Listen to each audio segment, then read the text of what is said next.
Assalamualaikum dan semangat pagi, tetap semangat beraktivitas. Kali ini kita akan membahas tentang contoh penyelesaian permasalahan hukum. Saya mengambil salah satu contoh kasus, misalkan saya mempunyai warung, kemudian saya berjual beli dengan seorang pembeli. Nah, proses jual beli itu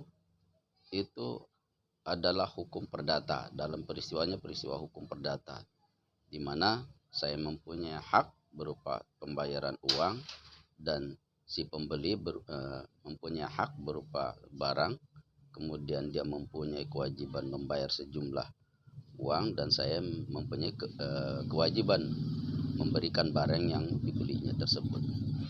Nah, ketika kemudian ternyata saya one prestasi ini misalkan saya kemudian tidak memberikan barang sebagaimana yang dimaksud atau memberikan barang yang rusak. Nah, pada permasalahan tersebut maka si pembeli dia boleh langsung mengajukan gugatan ke pengadilan dengan gugatan one prestasi atau gugatan perdata. Jadi dia bisa langsung meminta kepada hakim untuk memutuskan ganti rugi atas uang yang sudah dikeluarkan namun dia tidak menerima barang. Nah, itu contohnya. Pada subjek dan objek hukum yang sama, saya juga akan bisa ceritakan pada peristiwa hukum yang berbeda. Subjeknya masih saya sebagai penjual dengan orang sebagai pembeli. Nah, ketika ada orang membeli, kemudian saya dengan kasarnya karena dalam kondisi emosi marah, misalkan saya lemparkan barang itu kepada si pembeli. Nah, peristiwa itu ketika barang yang saya lemparkan itu menjadikan orang lain terluka atau menjadi korban daripada pelemparan yang saya buat itu, maka ada peristiwa hukum di sana adalah peristiwa hukum pidana. Dalam peristiwa hukum pidana, penyelesaiannya, sebelum masuk ke pengadilan itu, maka si pembeli tadi yang menjadi korban pelemparan barang dari saya melaporkanlah kepada kepolisian bahwa dia telah melakukan suatu kejahatan, yaitu melemparkan barangnya sehingga dia menjadi terluka.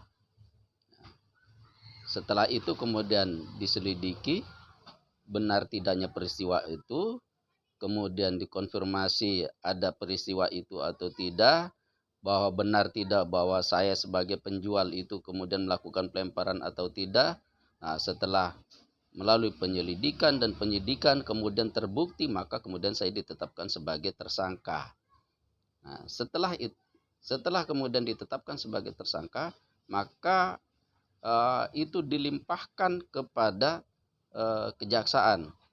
Setelah berkas-berkas itu kemudian disiapkan oleh kejaksaan, maka dilakukan penuntutan ke pengadilan di bawah kekuasaan kehakiman, pengadilan umum. Nah, ketika kemudian terbukti, maka kemudian saya diberikan sanksi, masuklah ke lembaga pemasyarakatan. Jadi proses dengan subjek dan objek yang sama, tapi bisa menghasilkan cara yang berbeda di dalam menyelesaikan permasalahan-permasalahan hukum.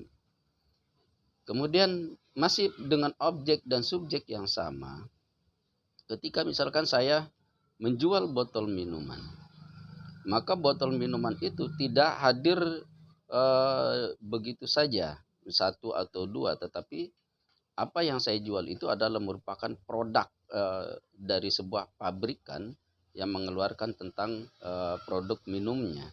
Nah, ketika pabrik ini mencoba membuat pabrik minuman, maka dia harus berhadapan dengan izin administrasi, izin lingkungan, dan izin-izin yang lainnya terhadap negara.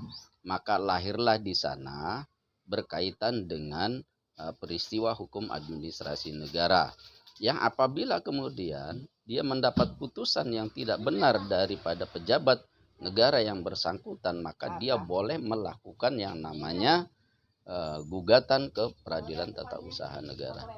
Nah, itu bentuk yang ada perbedaan-perbedaan pada objek dan masih subjek yang sama, tetapi peristiwa hukum yang berbeda, cara penyelesaian yang berbeda dengan lembaga-lembaga hukum yang berbeda, tetapi masih di bawah kekuasaan kehakiman. Demikian contoh untuk kali ini. Wassalamualaikum, dan tetap semangat beraktivitas selalu.